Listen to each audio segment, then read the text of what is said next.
What is humankind? In this video, we will discuss three aspects of being human, of humankind. The first thing is the body-mind problem. The next thing is self-knowledge. And the last thing is being human. When one thinks about humankind, about what is man, what about human, then the first thing which arises is the body-mind problem. So are we just bodies and that's all? Most people on this world, even more than 90%, believe that we are just the body and that's all. Even some researchers say that spiritual or mental aspects, they belong to the brain because we are thinking and feeling with the brain. So the brain is involved in some things which are psychological. So they don't even believe in the psyche. They don't believe in the soul. They don't believe in any other thing, like even that there is a higher self or something like that. But we do, and so this is why we talk about this philosophical thing, body-mind problem, because it's a very age-old philosophical issue which many philosophers have discussed. When we would just be the body, then we are nothing more than just monkeys. As Jason Statham in the movie Revolver so said. Okay, when you then say, okay, we are monkeys who can talk and think. So then in that case, you can say we are just robots. We are having bodies and we can think, so, or calculate. But this would be only one aspect of the brain, the analytical thinking. Most of the people just think analytical. The whole research, the empirical modern research, is just about looking at things, observing things, counting phenomena in society, even in psychological, counting human behavior. Or it is even in the natural sciences, even more entangled in the material world, in the outer world, which is just graspable through our perceptions. That means through our senses. But this is very limited. So when you think about deeper thinking, about deeper understanding, about following a philosophy, about going deeper in the philosophy, and even start to think of yourself, very less people on the whole world start to think of their self, start to think on a deeper level, not just on the analytical level. They start to think to use the brain better or to use more brain areas than just that one part which is responsible for cognition, for the analytical aspect. And this is very limited. But you are further, and so this is why you come on channels like this, because you are interested in deeper thinking. And this automatically brings us to the second point, and this is the self-knowledge. Because all the great thinkers of all the ages, all the philosophers, they were about going deeper. And they were about considering what is there else than just this body. So we are not just humans in a body. We are more than only a body. We have a soul. There is something more. It's not just a religious thing when you say soul. If you don't like the word, when you say it's too religious, you reject religion. Maybe some people do, maybe you do not.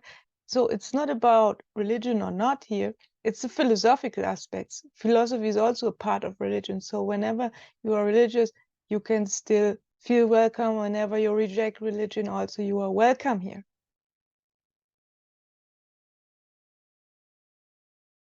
And this is about essential aspects of philosophy, because the great thinkers were not just thinking about political philosophy and how to make a better world on the outside.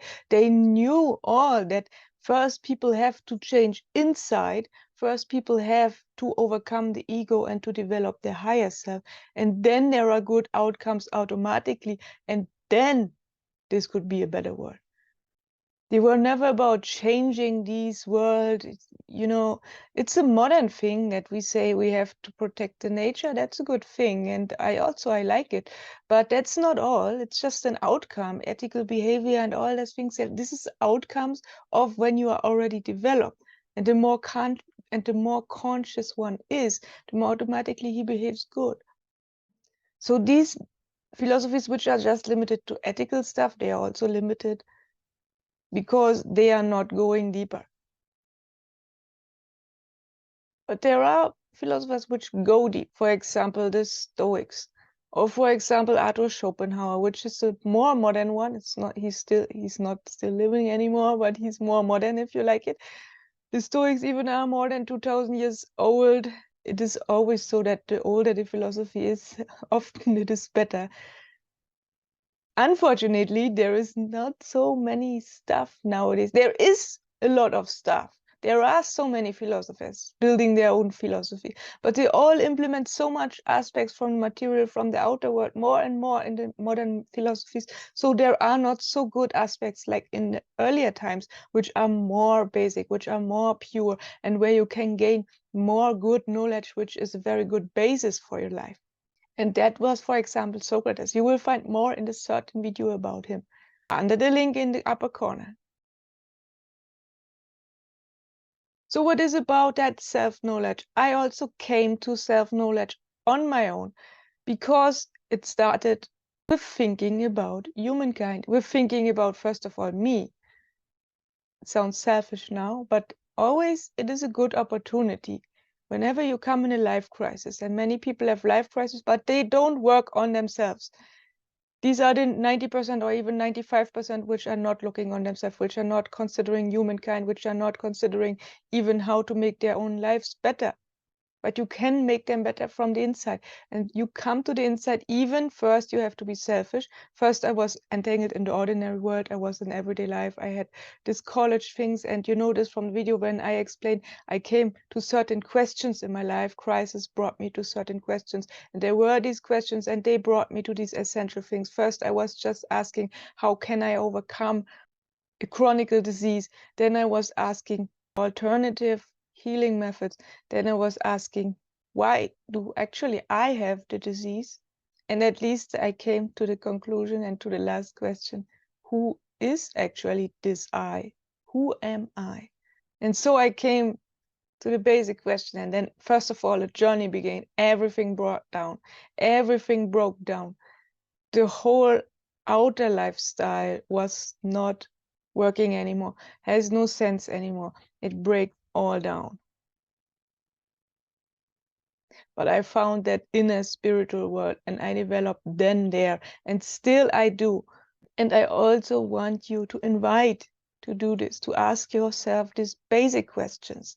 Who are you really? Who actually are you? Are you that what you believe you are, what your parents told you you are, what the society, the school, the education, the social media, or anyone else? Even you can say in your phone, your everyday, people write things about you, people think about you, consider things about you, and you see they have so many ideas about you which are not true.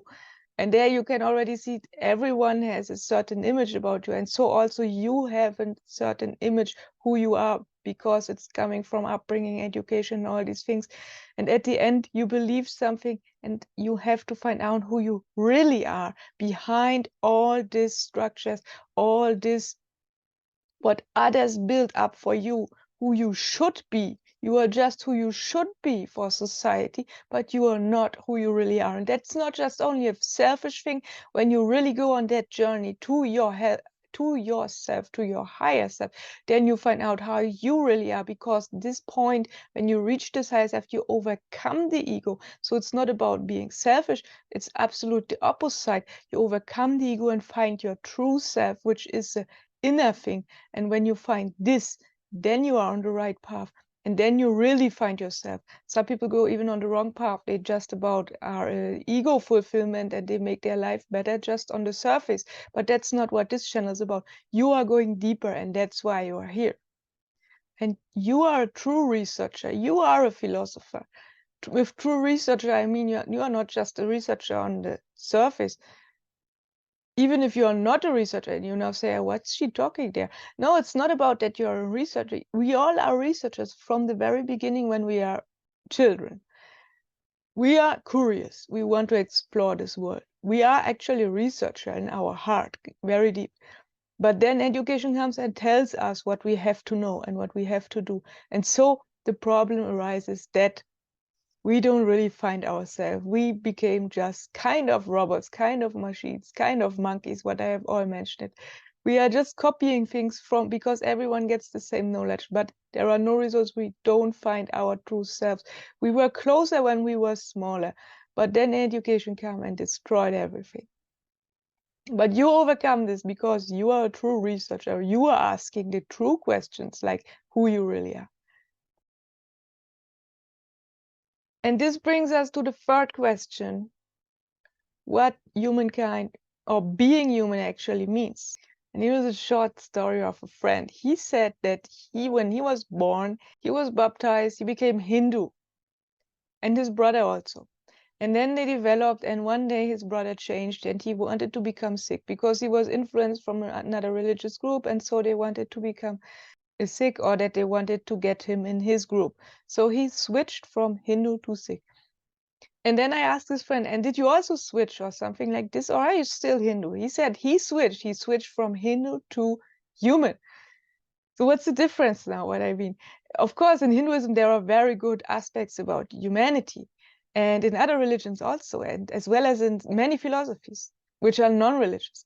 But it's not about that aspect, because he was telling me that even in Hinduism nowadays, there are some priests which are just playing out their might, and which are just after the money, and which are not really behind in these deeper things, and not really about explaining the people this deeper things of this religion. So they are also just living on the surface, and they don't really help the people. There are some good ones, but not so much. So it's the same thing like in Christianity, when people are just after the money or after anything. And that's why he said he left his religion. He moved to be human. But he just meant it like kind of limited, like being good, behaving ethical good, being good with others, being good in society on a social level, having good friends and being good with them. That's okay. Many people are so, and that's a very good aspect. But there is a deeper aspect also. Jesus talked about that, and Jesus himself is famous for being human, being absolutely human. You can say Jesus fulfilled humankind, but not just on the level that he had good outcomes, that he was behaving good on an ethical level. These were just outcomes. As you know from Jesus, there were so many good deeds, and he was doing even wonders. He had so much spiritual power also, so that he could even heal people and things like that, which were counting as non-healable. So there are so many things, but the real aspect of fulfilling humankind, of following Jesus, when he always talks about follow me, he means to follow him in the inside. Now it's easy to follow Jesus, because when you say he's a spirit, then of course you have to go a spiritual way to follow him. This would make even more sense than when you think it just in a historical way from the Bible to follow him. Many people follow him just by copying good deeds. I also talked about this in the other videos. But it's not just the surface. This will be automatically. It's about that inner following. Becoming Jesus is said with Carl Jung, the famous psychologist. He said the true way of following Jesus is the way when you find your higher self, because Jesus fulfilled himself. He was becoming human when he found his higher self. He overcame his ego totally and got in this union with the higher self. And also in that union, the union with God takes place. So that's why they could say he's not just a man, but also a God, because he fulfilled the humankind. But that's the next step. That's a higher step. When you go in the union with God, this is also a big goal where we talk about on this channel. But first, before it comes to God and to divine things, you have to find your higher self. That is even more important, because that is the next step to overcome the ego and to find the higher self, to first make union with your true self, and then automatically these divine things will appear. But you don't have to hunt even after these divine things. You don't have to hunt even after copying Jesus on the surface. That means you don't have to do ethical things. You can do ethical things when you have joy with it. The thing is also joy and love. When you have love of this, and this will bring you joy, you can do it in your everyday life. That's a very good aspect. I also like to do it from time to time. Not every day, but just do it whenever you feel like, and that would be the best thing. I hope you could get something here and you could take some things with you. If you have something to add, please let me know down below in the comments. Have a nice week. See you next time. Bye.